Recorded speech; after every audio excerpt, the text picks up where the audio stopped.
Thank you, everybody. Thank you so much for joining us. And congratulations on the book. Thank you very much. In it, you say the internet is broken.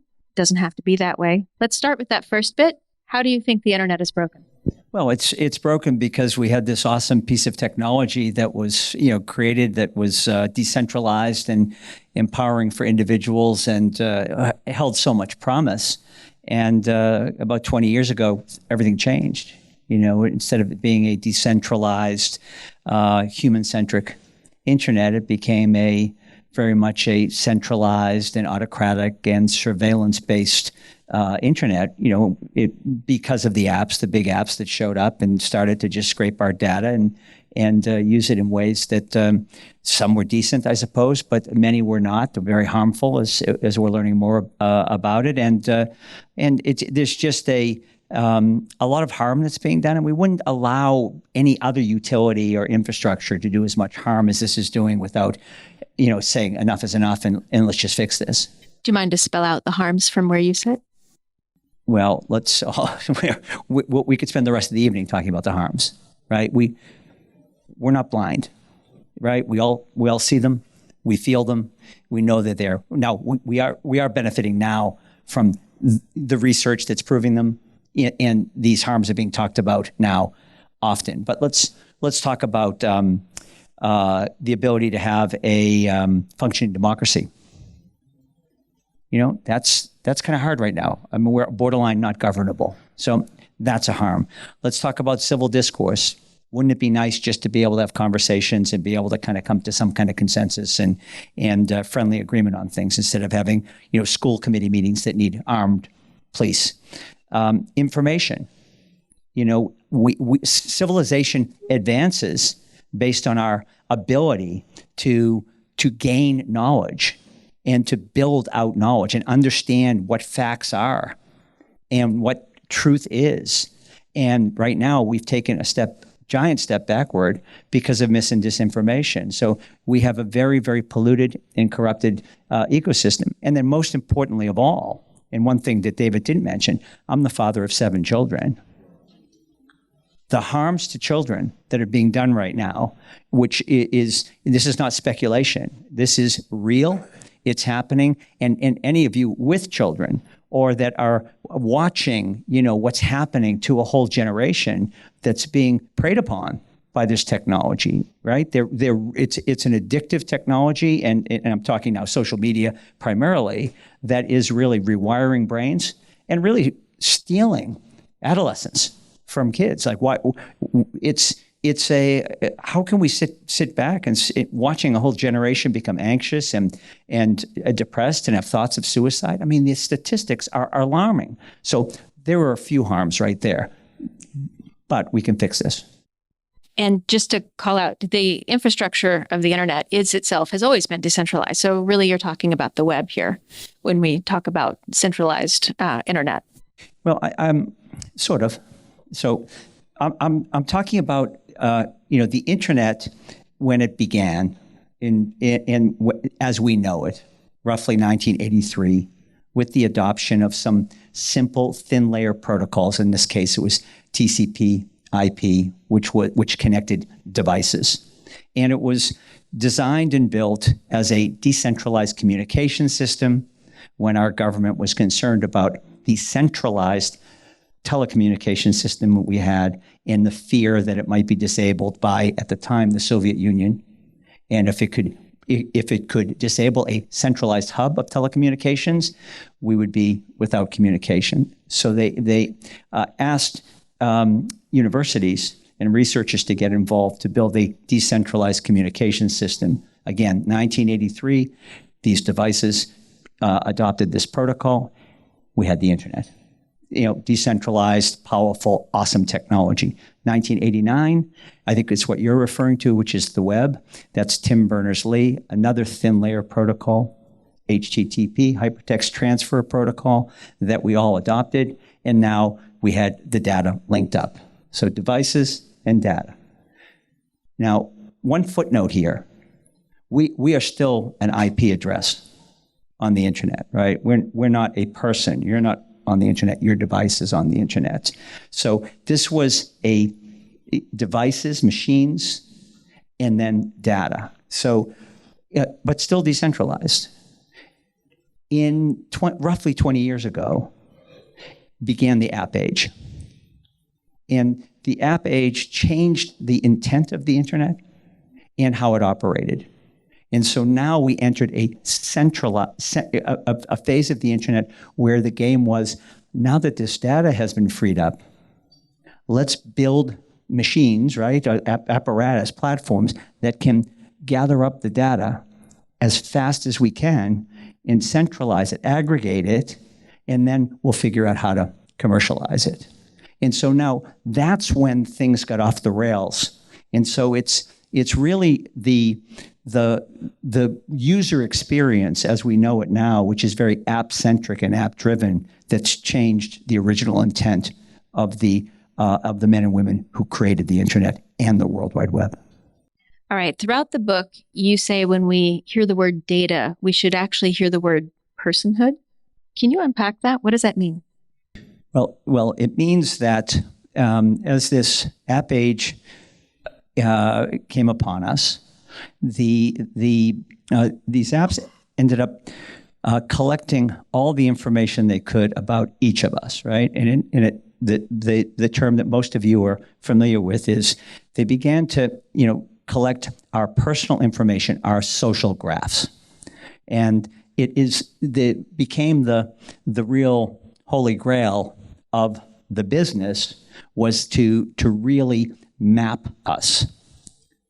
So create a human mapped network of all of us, and not just our relationships and where we shop or where we physically are, but everything we do and in kind of our behaviors, our preferences. And now there's enough information on each of us to predict how we'll react to certain things and how we can be triggered into certain behaviors. So now it's gotten to the point of being a predictive technology that understands and is making judgments about our personality and our emotional makeup. So we're way, way beyond, oh, isn't this cool? I can go buy something and have it delivered to me tomorrow. This is now very predatory, exploitive technology, and it's what it's exploiting is us, our information. And the point I make in the book, and along with Michael Casey, and I saw him here earlier, so there you are, Michael, and it was a great pleasure to work with you on this, Michael, is that when you begin to understand that what's valuable to these big platforms is our social graph information. That's our personal data. It's not just an abstract thing. It's everything about us. We're not talking about 100 or a few hundred attributes about us. Think tens and hundreds of thousands of attributes about us, all collected. And that's what is the value, let's call it, of this aggregated data. And I would argue that this is a value that should be here for society. And what we need to do is, I believe, is add another thin layer protocol, which puts us in charge of the internet. So we own and control our data, and by owning and controlling our personal information, our social graph, we own us. Right now, you don't own you. You don't own you. You don't own you. You're owned by these large platforms because they know everything about us. So how would that work? Well, if you think of these relatively thin layer protocols I referred to, one connected the devices, another connected the data. Imagine one that connects us. So it's a thin layer protocol developed by Project Liberty. Two gentlemen, Braxton Woodham and Harry Evans, were the brains behind it, that if adopted at scale, would connect all of us. So for the first time, We would actually have a social internet or a socially aware internet, one where we were in charge. So imagine an internet where, and by the way, this is built and used along with TCP/IP and HTTP. So it's not like you're throwing one internet out and you're building another. You're actually creating a very core layer protocol that amends how it works, changes how it works, and actually puts us at the center. So imagine an internet where we are verifiable individuals on the internet. It's just not a complete chaos where anybody can be anybody. You can be as many people as you'd like. It can be a machine spewing out information, this and that. Imagine that there's integrity back in the internet where we are identifiable human beings. You can only be one person. You can control what you reveal about yourself, but you can only be one person.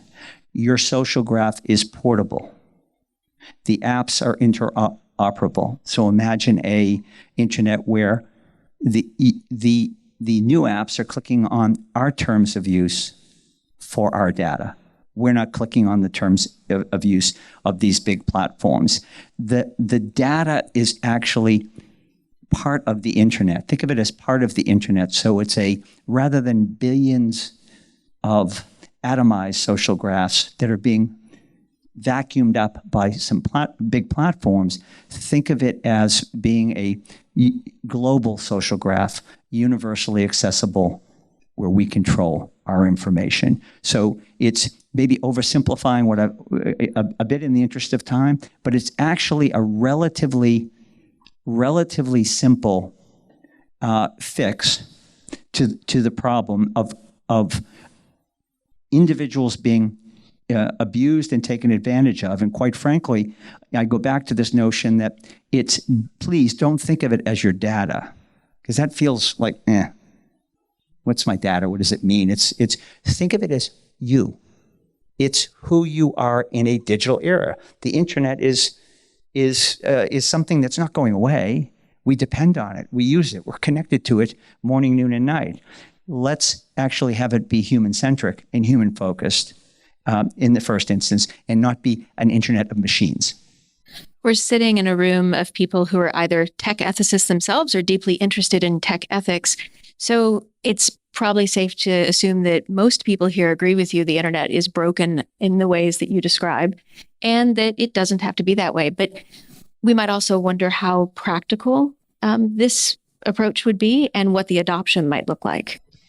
Well, the reason why Michael and I used Thomas Paine as an inspiration in the book, and Thomas Paine in 1775 wrote a pamphlet called Common Sense. And it was a time when he was actually reaching out to his fellow, they weren't citizens yet, they were settlers, I guess. This was the actual existence of the United States, and he was calling out a question for folks, and he was saying, look, we have a choice to make. We can either continue to be subjects of a monarch and just have few or no human rights, own very little, and really just by fate, someone's born into a royal family and they own me, control me, and I get to, in the case of my ancestors, just work the land and maybe keep enough to survive. And the rest of what they produced went to the royal manor, so to speak. Or we could be citizens. And with that came a whole list of rights, right, which became known as unalienable rights in our Declaration of Independence. In other words, you're born with it. You have the same rights as the king or the queen, and you're equal. And we can create a government of and by and for people. We can self-govern. We actually are someone. We have agency. We have autonomy. We have control. We can own things. We can live our life the way we want. We have choice. And this unlocked this country and what was built in a relatively short period of time. An incredible country was built around that premise of liberty, autonomy, individual rights, and, by the way, a social contract, which said for those rights to matter, we need to respect those rights in others. So, and off we went. And this was a revolutionary, right? So now we're living in a world where we're seeing massive innovation and strides with technology, which is, quite breathtaking on the one hand, but as fast as the technology is moving, in terms of the innovation, we're moving in the opposite direction. We argue in the book when it comes to our rights. We're losing them. We're becoming subjects in the digital world, and we should be digital citizens, not now subjects and owned by these platforms. Why in the world would we exchange all of our rights, everything we love, the health and safety of our kids, the strength and sustainability of a democracy, to get to use the internet? Why not have an internet that actually is optimized for the things we want as individuals and society? And this really comes right back to who's in charge, who owns the data we create. And I think this is, and we argue in state in the book, this has become now a human right. Think of it as a human right, not just a digital right, a human right. In this world we live in, your digital DNA, your lived experience, everything about you is part of you as much as your biological DNA is. And by the way, even your biological DNA is now digitized.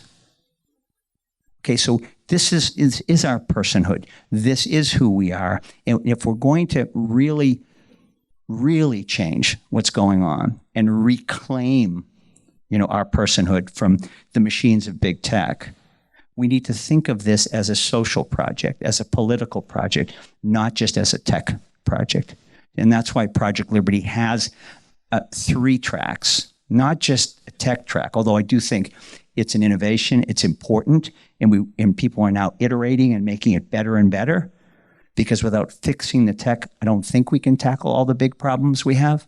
But we also need the social scientists involved, the ethicists, the psychologists, the economists, the policy and governance experts. To this time around, let's not just move fast and break things. Let's move deliberately and fix things and really optimize for what we all want. And then lastly, we need to get citizens involved. Just men and women and of all ages who care about this issue to affect the change that we need. Because I don't think it's necessarily going to come from the big tech companies or our elected officials at the moment. And how would you envision this shift taking place? Because you're right, it would seem unlikely for the big social companies to begin to work against their own business models. Yeah, it's unlikely, but so what? Really? I mean, we can all sit back and say, geez, this seems really big. It seems daunting. It seems like, I don't know. Well, then our choice is like we're stuck with it. And so, I just can't see that, honestly. I think we're better than that. And we know that things are not right, and we need to fix this. I don't think there's a bigger issue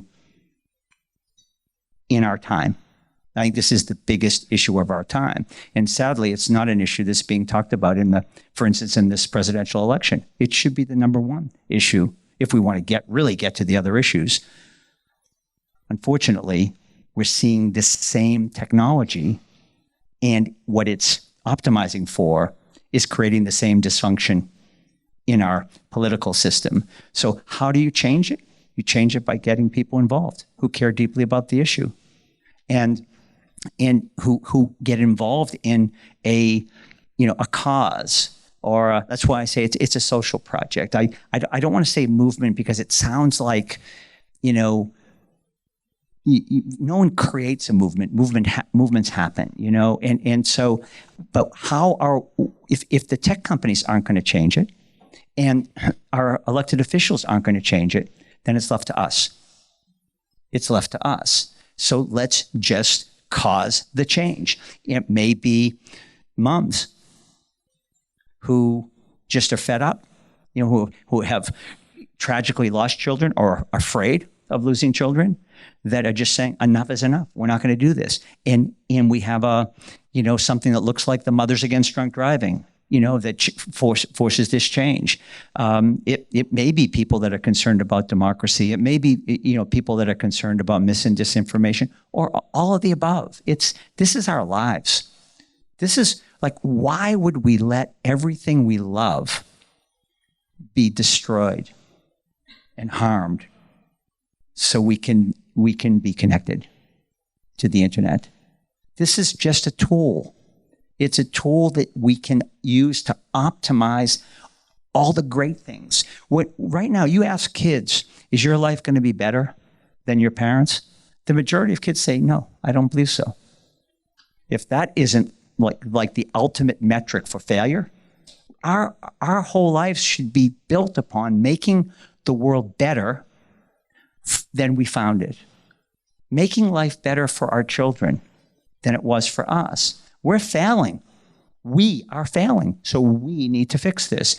And if we fix it, however, what's available with this technology and the ability of being connected and having access to the data on a permission basis, using it in transparent ways where people actually know what's happening with their data, those kids will be saying, my life is going to be way better than my parents'. I'm going to live till I'm 150 and I'm going to be healthy. I'm going to do this. I'm going to do that. And the economics that will be opened up by a new data sharing economy will be massive. The innovators are here. The possibilities are massive. We just need to have the will to change this and really make this a project that's of collective action. And that's just a matter of, do we have the will and the courage? Because there's plenty of means to do this. And the tech it's complicated, but it actually turns out to be the easy part. The more difficult part is can we get motivated?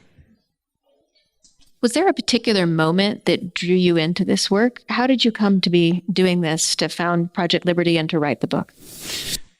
Well, first of all, I see and feel the same things I think most all of you do, that something is amiss. Something is fundamentally broken.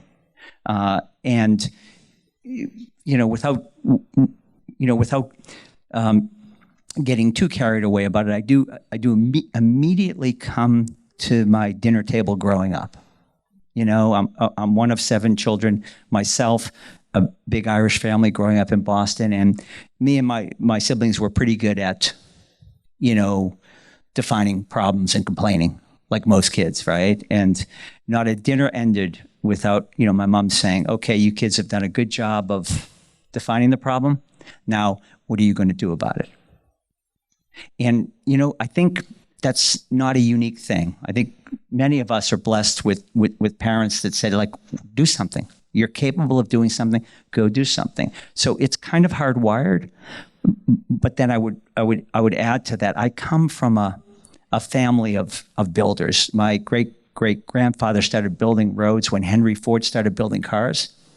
And we've been building infrastructure and designing it for over 130 years. So I'm a 5th-generation builder. So come at these things from a problem-solving perspective as opposed to just a problem-complaining perspective. And so I've seen a problem that I can't unsee, and that's where I am. I want to be conscious of time, and we have a stack of questions from folks in the audience. The first one here is from Ken Anthony, who asks, how can tech better support the journey of humans to be more human, not increasingly tied to the latest tech tool?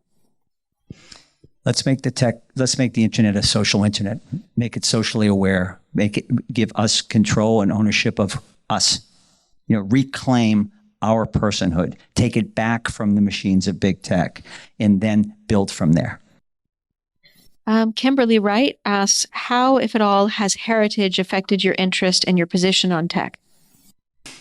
Well, I think I just was alluding to that. I mean, we all come from some place with a perspective, and I refer to my mother's dining room table. And I'm blessed because I come from a family and a heritage of building and problem solving. And this is, at the end of the day, a infrastructure or engineering problem, and we can fix that. As I said earlier, the bigger challenge, I think, is going to be how do we create momentum around, adopting an alternative to the current internet and really having people understand how they fit in, really. And the reason we wrote the book is really as a call to action. It's really to say, this is, and please spend a couple of hours reading it. It won't take long. It was written in kind of a Thomas Paine style. It's only a couple hundred words. The language is intended to be accessible, but I did ask Tim Berners-Lee to read it. And he said, I kept putting red check marks in the margin. Agree. So I felt really good about that it's not, Michael, we didn't dumb it down too much. So I think we passed that test. I read it this weekend. I would agree. It's a quick and easy read and quite interesting. The related question down here, I see Ella Drury asks, do you believe that our technology drives our cultures and norms, or is it the other way around? Yeah, tech definitely, in my opinion, drives our cultures and norms. It's and we talked a lot about this. David mentioned Unfinished, which is sort of the parents of Project Liberty are this unfinished project that we started. I saw Paula Ricard here and Lara, who worked deeply with Unfinished and now are part of Project Liberty. Unfinished was something we started 5 or 6 years ago, which was to really begin to understand what the heck was going on, because just things felt very unstable, and things that we really, really care about. And our first project was a unfinished questions project, and we crowdsourced questions around the world, and technology kept coming up and so forth. So we really started to hone in on technology, and that really birthed this project. And it was really we talked a lot about how do we get here? And if you think about it, culture, which is really what houses our norms and our behaviors and our beliefs, really it affects kind of who we eventually elect, right, to represent us and what we stand for. And then we expect them to go ahead and put policies and so forth into place. Well, we have arguably the most powerful technology that we've ever had impacting our culture right now, right? It's actually profoundly impacting what is talked about or thought about. And by the way, in a way I just described earlier, in a very manipulative way as well. And it's, we were talking just earlier about the media, went from being one business to something that was just following search engine optimization, right? So it's just what's trending. Well, that doesn't mean that's well sourced or the most important news. So we're really have become almost victims of this omnipresent, ubiquitous technology, which is driving our culture and then everything downstream from that. So we're getting the sign that we need to wrap this up, but I want to squeeze in a few more questions if we can quickly. When talking about responsible technology, how do you think artificial intelligence can be used responsibly without causing harm to someone's privacy? And this comes from Parth Batavia. Yeah, I think this is, I hope that you all are reflecting on how important our social graphs, our personal information is to to how the internet now is operating. And I say that because we can see now the exploitation and the manipulation and how what was decentralized became centralized, and it's surveillance-based, and it doesn't feel at all like a democratic thing. If I said centralized, surveillance-based, autocratic technology, I don't think you'd say, well, that's a great thing for democracy. Awesome autocracies, right, would use that. So we have this broken thing. We talked about the harms to kids, et cetera, et cetera. So why would we take something broken, make it more powerful using generative AI, large language models, without fixing the problems first? Let's fix the problems and then enjoy the benefits of generative AI. But there's only one reason why we would not fix the problems now, knowing that they exist, and that's if we're just going to be dragged into this future by the same companies that are the only companies that can benefit from these large language models, because you need massive data sets and huge compute power that resides in essentially 5 platforms. So for them, I understand why they want to rush and move forward. And you see them all now just frantically, pushing and shoving to see who's going to be the dominant player. But, let's make no mistake about it. Algorithms are artificial intelligence. Generative AI, this is just a more powerful version of the same thing I've been describing, which is an exploitive technology. What's going in? What data is being trained in these large language models? It's your data that's being trained. I mean, the static information like books and journals and all that's been ingested by these machines a long time ago. What's being ingested right now is what's on the internet. And without regard to who created it, could care less. It's just ingest all of human creativity right up to the present moment and train models and profit from it. And I'm a capitalist. I'm all for people making profit, but not at the expense of the things I love and the things I care about. So there's a direct correlation between artificial intelligence and our data. And that's what we need to fix. And again, the possibilities are awesome and could be great, but not in the direction we're going. Now, in thinking about AI in this conversation, and in the book, you cite the tech ethicist Tristan Harris, who has said that tech can beget new forms of rights, right? You think the right to be forgotten was not a right we had or needed until, basic changes within tech brought it to us.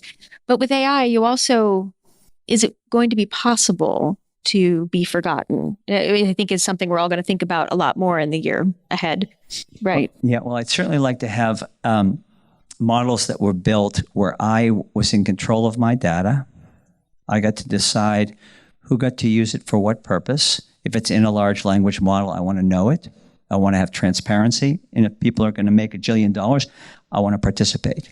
Okay, so and I agree with Tristan, and we've talked about this. There are new rights that get created as technology and life evolves, right? The rights I described going all the way back to 1775 and the founding of this country. There were rights that didn't exist, and then there were rights that were created. And then along the way, there were adjustments to that, right? There were women got the right to vote. The original sin of the U.S., around slavery and so forth was addressed, sort of, and we've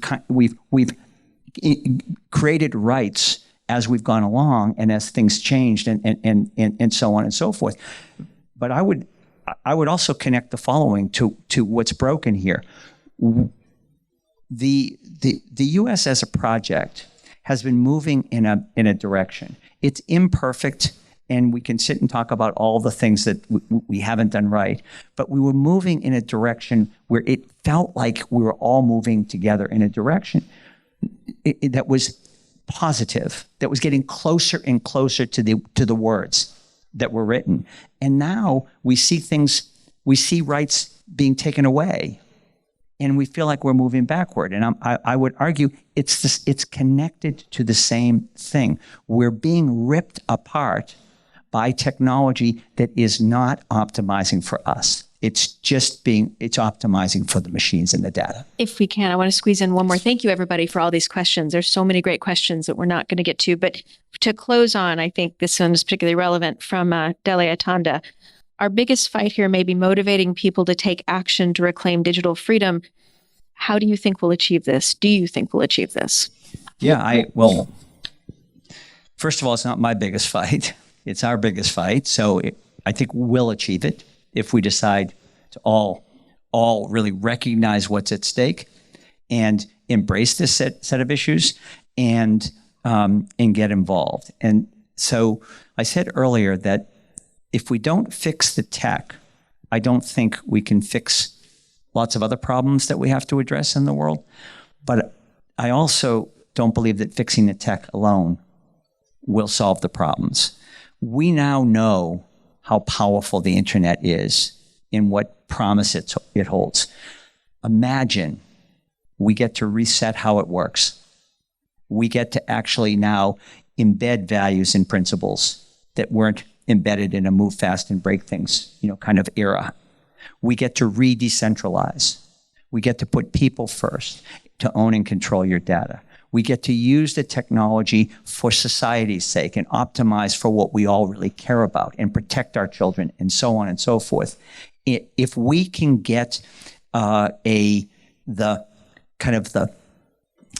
people involved in this to really reclaim our future, then I think we can win this fight. If we just expect new, better tech to do it, I think we lose the fight, because these platforms are so big and powerful that there's only one thing that's going to change, and that's when we insist that it be changed. Thank you very much. Thank you all for being here.